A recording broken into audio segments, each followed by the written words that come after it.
Hi hello నమస్తే, నేను Krishnanjaneyulu. YSR Congress party అధినేత మాజీ ముఖ్యమంత్రి వైఎస్ జగన్మోహన్ రెడ్డి ఆంధ్రప్రదేశ్లో కూటమి ప్రభుత్వం మీద మరొకసారి విరుచుకుపడ్డారు. ఈ ప్రభుత్వము సూపర్ 6 లేదు, సూపర్ 7 లేదు, ప్రజలకు ఇచ్చినటువంటి హామీలు మొత్తాన్ని గాలికి వదిలేసింది, పాలన గాలికి వదిలేసింది, రెడ్ బుక్ ఇంప్లిమెంట్ చేస్తుంది, కక్ష సాధింపు కేసులు, అరెస్టులు ఇవి తప్ప, దాడులు తప్ప వాళ్ళు ఇచ్చినటువంటి ఎన్నికల సమయంలో ఇచ్చినటువంటి హామీలను కూడా అమలు చేయటం లేదు అని తీవ్ర స్థాయిలో విమర్శలు గుప్పించారు జగన్మోహన్ రెడ్డి. ఆయన మొన్న తిరుమలకి వెళ్ళి పూజలు చేసుకునేటువంటి క్రమంలో ఆయన వెళ్ళటానికి ఆటంకాలు సృష్టించినటువంటి నేపథ్యంలో ఆయన తిరుమల నుంచి డైరెక్ట్గా తిరుపతి నుంచి తిరుమలకు వెళ్లకుండా ఆయన బెంగళూరుకి వెళ్ళిపోయారు. బెంగళూరుకి వెళ్ళిపోయిన తర్వాత ఈ రోజున తాడేపల్లికి వచ్చి తాడేపల్లిలో వైఎస్ఆర్ కాంగ్రెస్ పార్టీకి సంబంధించినటువంటి అనుబంధ సంఘాలకు సంబంధించినటువంటి సమావేశం నిర్వహించారు. పార్టీ బలోపేతం, అదేవిధంగా అనుబంధ సంఘాలన్నీ కూడా చాలా పటిష్టంగా ప్రజల తరపున ప్రజల సమస్యల మీద పోరాడేటువంటి విధంగా మనం చేయాలి. ఈ ప్రభుత్వము అనేకమైనటువంటి హామీలు ఇచ్చి, నోటికి వచ్చినటువంటి హామీలు ఇచ్చి ప్రజల్ని మభ్యపెట్టి ఈ రోజున ఎన్నికలు ముగియగానే ఈ రోజున ప్రభుత్వం ఫెయిల్ అయినటువంటి పరిస్థితి ఉంది. ప్రజలకి ఏమి హామీలు ఇచ్చారు, ఏమి అమలు చేయటం లేదు అనేటువంటి అంశాల మీద ప్రజల్లో విస్తృతంగా మీరు వెళ్ళండి. ప్రజలైతే మనకు మద్దతు ఇచ్చేటువంటి పరిస్థితి ఉంది. అసలు ఈ ప్రభుత్వం ఫెయిల్ అయింది అనేటువంటి విధంగా ఆయన ధోరణిలో ఆయన వాళ్ళ కార్యకర్తలకి దిశానిర్దేశం చేసినటువంటి పరిస్థితి ఉంది. ప్రధానంగా ఆయన లేవనెత్తినటువంటి అంశాలలో ఏంటి అని అంటే, సూపర్ 6లో కొన్ని ఇంప్లిమెంట్ చేస్తూ ఉండొచ్చు. ఇంప్లిమెంట్ చేసిన వాటిని పలాని ఇంప్లిమెంట్ చేస్తున్నారు, ఆహా ఉంది, అద్భుతంగా ఉంది అని పొగడాల్సినటువంటి పని ప్రతిపక్ష నాయకుడిగా జగన్మోహన్ రెడ్డిది కాదు. అది వీళ్ళు ఆల్రెడీ మాది మంచి ప్రభుత్వం అని వీళ్ళు ప్రచారం చేసుకుంటున్నారు. వీళ్ళు ఆల్రెడీ ఇంటింటికి తిరిగి ప్రచారం చేసుకునే పని అధికార పక్షం చేసుకుంటారు. ఏవైతే ఎన్నికల సమయంలో హామీలు ఇచ్చారో అమలు చేయటం లేదో, ఆ అమలు జరగనటువంటి హామీలకు సంబంధించినటువంటి వాటిని అమలు చేయాలి అని అడగటమే ప్రతిపక్ష నేతగా జగన్మోహన్ రెడ్డి పని. వైఎస్ఆర్ కాంగ్రెస్ పార్టీ పని కూడా అదే వాళ్ళ నాయకులందరికీ, అనుబంధ సంఘాల నాయకులందరికీ కూడా జగన్మోహన్ రెడ్డి గుర్తు చేశారు. మీరందరూ కూడా వెళ్ళండి, ప్రజల మధ్యకి వెళ్ళి ఈ సమస్యల మీద వీళ్ళు ఇచ్చినటువంటి హామీలు అమలు చేయనటువంటి వాటి మీద అడగండి అనేటువంటి విషయాల మీద చెప్పారు. ప్రధానంగా వైఎస్ఆర్ కాంగ్రెస్ పార్టీ లేవనెత్తున్నటువంటి అంశాలు ఏమిటి అంటే, ఇప్పుడు ఈ సంవత్సరము విద్యా సంవత్సరం మొదలైంది, ఆల్రెడీ సగంలోకి వచ్చాము. అమ్మ ఒడి ఇప్పుడు తల్లికి వందనమని పేరు మార్చారు. అప్పుడు వైఎస్ఆర్ కాంగ్రెస్ పార్టీ ఉన్నప్పుడు ఒక్క కుటుంబంలో ఒక్కళ్ళకి, ఆ అమ్మాయి కానీ అబ్బాయికి కానీ ఆ తల్లికి అమ్మ ఒడి పేరుతో 15,000 ఇచ్చేవాడు. వీళ్ళు తెలుగుదేశం, జనసేన, బీజేపీ కూటమి ఎంతమంది పిల్లలు ఉంటే అంతమంది ఇస్తామని, ఒకళ్ళుంటే 15,000, ఇద్దరుంటే 30,000, ముగ్గురుంటే 45,000, నలుగురుంటే 60,000 ఇలా లెక్కలు చెప్పారు. బాగానే ఉంది. మరి ఎక్కడ ఇంప్లిమెంట్ చేస్తున్నారు? ఆల్రెడీ విద్యా సంవత్సరం మొదలయ్యి అక్టోబర్లోకి వచ్చాం కదా.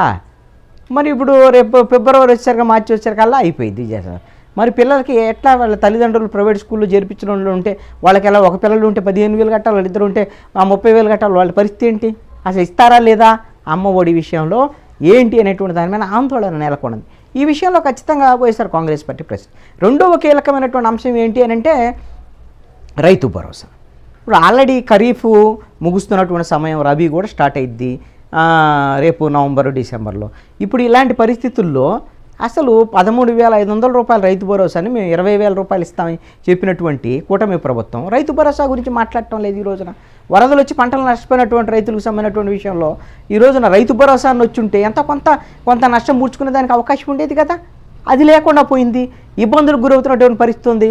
అటు చిన్న పిల్లలకు సంబంధించినటువంటి, అదేవిధంగా రైతులకు సంబంధించినటువంటి ఈ రెండు ఇప్పుడు సమయానుకూలంగా ఇంప్లిమెంట్ చేయాల్సినటువంటి ఇంప్లిమెంటేషన్ జరగట్లేదంటే ఈ ప్రభుత్వ ఫెయిల్యూర్ కింద వైఎస్ఆర్ కాంగ్రెస్ పార్టీ మాట్లాడిద్ది. అధికార పక్షం వాళ్ళు ఏమంటారు? ఖజానా మొత్తం ఖాళీ అయింది, డబ్బులు లేవు, ఇప్పుడు ఇన్ని డబ్బులు లేకపోయినా సరే మేము పెన్షన్లు ఇస్తున్నామని మీరు చెప్పిందే కదా. ఎన్నికల సమయంలో వైఎస్ఆర్ కాంగ్రెస్ పార్టీ 12 లక్షలు, 14 లక్షల కోట్లు అప్పులు చేశారు, ఖజానా అంతా ఖాళీ చేసింది. మేము కానీ అధికారంలోకి వస్తే మేము సంపద సృష్టిస్తాం, సంక్షేమ పథకాలను ఎంతకన్నా ఎక్కువ అమలు చేస్తాము, అభివృద్ధిని కూడా చేస్తామని చెప్పొచ్చింది మీరు కదా. చెప్పొచ్చినప్పుడు ఖచ్చితంగా మరి ఎట్లా సంపద సృష్టిస్తారు ఏంటో మరి ఇంప్లిమెంట్ చేయమని అడుగుతారు. మరి అన్నీ ఒకసారి ఇంప్లిమెంట్ చేస్తారా, సమయం లేదా అని అడగొచ్చు అధికార పక్షం వాళ్ళు. ఎవరు కాదనటం లేదు, నిదానంగా ఇంప్లిమెంట్. కానీ విద్యా సంవత్సరం అయిపోతే మరి ఈ సంవత్సరం నష్టపోయేటువంటి తల్లులు, పిల్లల సంగతి ఏంటి? తల్లికి వందనం పేరుతో వాళ్ళకి రాకపోతే ఇబ్బంది. రైతు భరోసా ఈ రోజున పంటకు సంబంధించినటువంటి సీజన్లు పోతే వాళ్ళకి నష్టం జరిగేదని దానికి ఎవరు భరించాలి? ఇది ఈ ఖచ్చితంగా ప్రజలు అడిగేటువంటి ప్రశ్న. దీన్ని అవకాశంగా వైఎస్ఆర్ కాంగ్రెస్ పార్టీ కూడా వాడుకుంటుంది. ఇంకా అదేవిధంగా మహిళలకి నెలకు 1500, సంవత్సరానికి 18,000 వేస్తా ఉన్నారు. 18 ఏళ్ళు నిన్న 60 ఏళ్ళు వాళ్ళు అందరికీ వేస్తాను. అది ఇంకో నెలకో, 2 నెలలకో, 3 నెలలకో, 6 నెలలకో ఎప్పుడు ఇంప్లిమెంట్ చేస్తారో వాళ్ళ ఇష్టం. అదేమో ఒక సీజనల్ వ్యవహారం కాదు.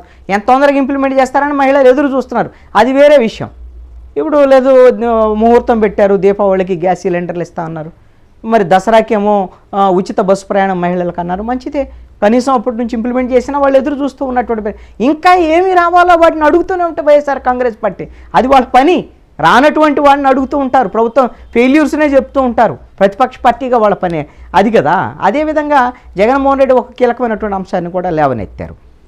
అక్టోబర్ 2వ తేదీ గాంధీ జయంతి రోజున నూతన మద్యం పాలసీ అని షాపులు మొత్తం ఒక సుమారుగా 3,796 షాపులకి వీళ్ళు మొత్తం టెండర్లు పిలుస్తున్నారు. మేము ప్రభుత్వం ఆధీనంలో మద్యం షాపులు లిమిటెడ్గా నడిపి తక్కువ మద్యం అమ్మకాలు జరిగేటువంటి విధంగా ప్రయత్నం చేశామని ఆయన ఏదో చెప్పారు. మద్యం అమ్మకాలకు సంబంధించినటువంటి విషయాలు ఈ ప్రభుత్వము మళ్ళీ ఇంటింటికి మద్యం సరఫరా చేసేటువంటి పరిస్థితి వెళ్ళిపోతుందని విమర్శలు చేశారు. కానీ ఈ విషయంలో జగన్మోహన్ రెడ్డిని ప్రజలు నమ్మేదానికి అవకాశం లేదు. మద్యపాన నిషేధం దశల వారీగా అమలు చేస్తామని చెప్పి 5 ఏళ్ళు ఇంప్లిమెంట్ చేయకుండా అనేకమైనటువంటి పిల్లి మొగ్గలేసినటువంటి జగన్మోహన్ రెడ్డి ఇప్పుడు ఎలాగూ వీళ్ళు మద్యపాన నిషేధం అని చెప్పినటువంటి వాళ్ళు కాదు. ఇప్పుడు వీళ్ళు మీరు ఇంప్లిమెంట్ చేయలేదనే దాని మీద ప్రచారం చేసుకొని ఇప్పుడు దాన్ని ఎన్నికలు ఉపయోగించుకున్నారు. ఇప్పుడు ప్రభుత్వ ఆధీనంలో ఉంటే ఉపయోగం ఉంది. వీళ్ళకి సంబంధించినటువంటి వాళ్ళందరికీ ఇప్పుడు మంచి మద్యం షాపులు వస్తాయి కాబట్టి వీళ్ళు టెండర్లు పిలుచుకొని ఇప్పుడు తెలుగుదేశం కార్యకర్తలు, నాయకులు ఇప్పుడు మద్యం షాపులు ఇవన్నీ తీసుకొని వీళ్ళు వ్యాపారం చేసుకున్నటువంటి పనులు వీళ్ళు. వైఎస్ఆర్ కాంగ్రెస్ పార్టీ ఏం చేసింది? మిథున్ రెడ్డి, పెద్దిరెడ్డి రామచంద్రారెడ్డికి సంబంధించినటువంటి వాళ్ళ డిస్టిలరీస్ నుంచి విజయసాయిరెడ్డి వాళ్ళ బంధువులు వైఎస్ఆర్ కాంగ్రెస్ పార్టీ వాళ్ళకి సంబంధించినటువంటి మద్యం సంబంధించినటువంటి తయారు చేసి వాటిని అమ్మి జనం మీద సొమ్ము చేసుకున్నటువంటి పరిస్థితి ఉంది. ఇప్పుడు వీళ్ళు మేము తక్కువ ధరకు మద్యం ఇస్తాం, 99 రూపాయలకే మద్యం ఇస్తాం, గంజాయిని నిషేధిస్తాం, వీళ్ళు ఒక ప్రయత్నం చేస్తున్నారు. ఎవరి విధానం ఏమిటి అనేది చెప్పడానికి కూడా మద్యం అనేటువంటిది ఖచ్చితంగా ప్రజలకి నష్టం కలిగించేటువంటిది. మంచి మద్యం, చెడ్డ మద్యం అనేటువంటిది. మద్యాన్ని ఎంత తగ్గిస్తే అంత మంచిది. ప్రభుత్వమైన విమర్శలు అయితే ఘాటైన విమర్శలు చేశారు జగన్మోహన్ రెడ్డి.